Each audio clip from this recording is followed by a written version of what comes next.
Nakapik-spek-spek.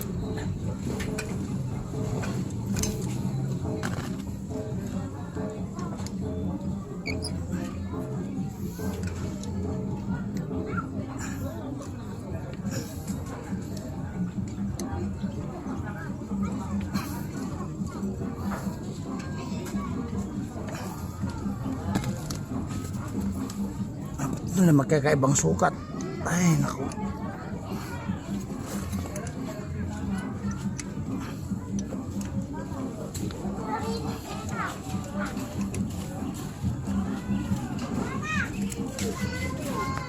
Guys, yung marites natin, ayan, habang pinipihit ko, ginagalaw-galaw yung motor na gano'n. Kumbaga over sa pansin, kulang sa pansin, di ko alam.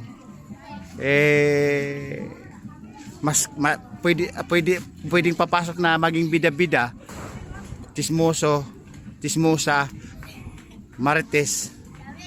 Gusto niyang maging source ng marites sa Luzon, Visayas, Mindanao, tsaka buong mundo. Ayan, extra for life. Oh. Pasok ka na. Nakakontent ka na.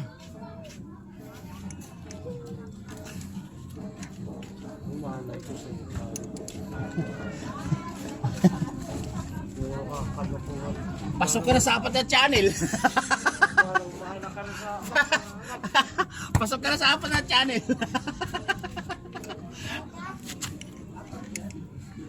Oh, ayan o. Pasok ka na sa apat na channel.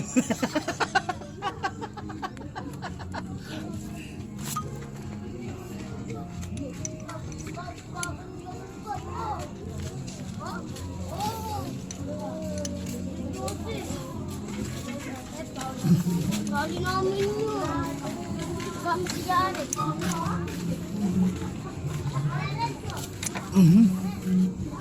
Tapos 12.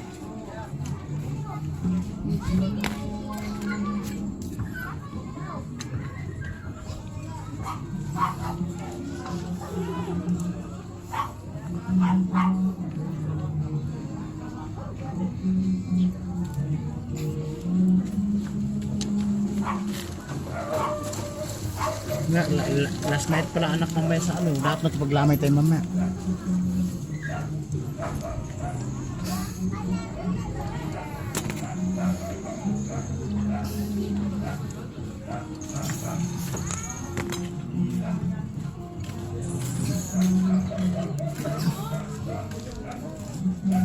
Alright, okay na guys, baba na natin.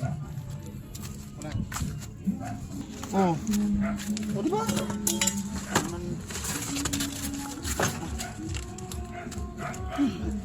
Hindi natin may hanap ka na pang sukat niyan.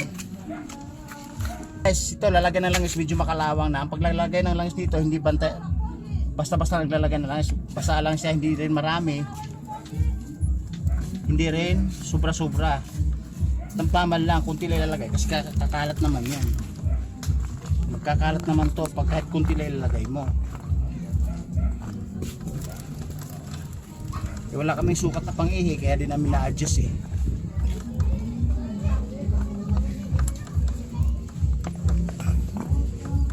Diba? Tingnan natin ito. Alright. Hindi na siya malugang mo. Mahigpit na. Kahit hindi siya lagyan ng tornilyo,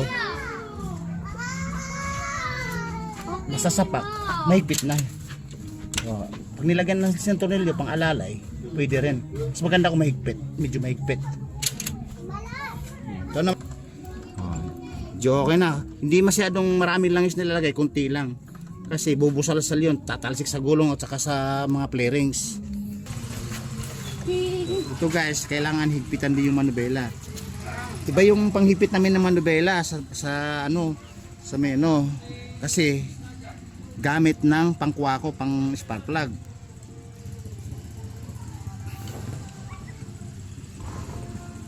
Pigilan mo to.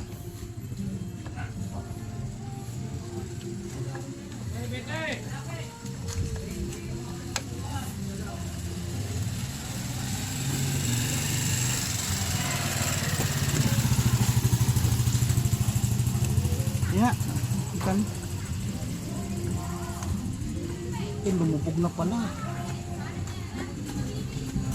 Kaya ganun. Ito kailangan ng siyapa.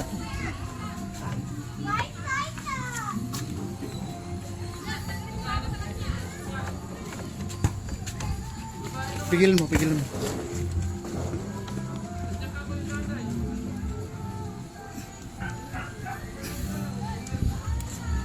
Yun. Magalaw pa ba?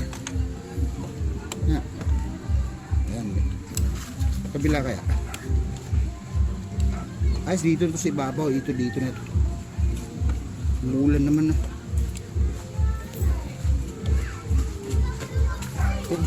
Dito.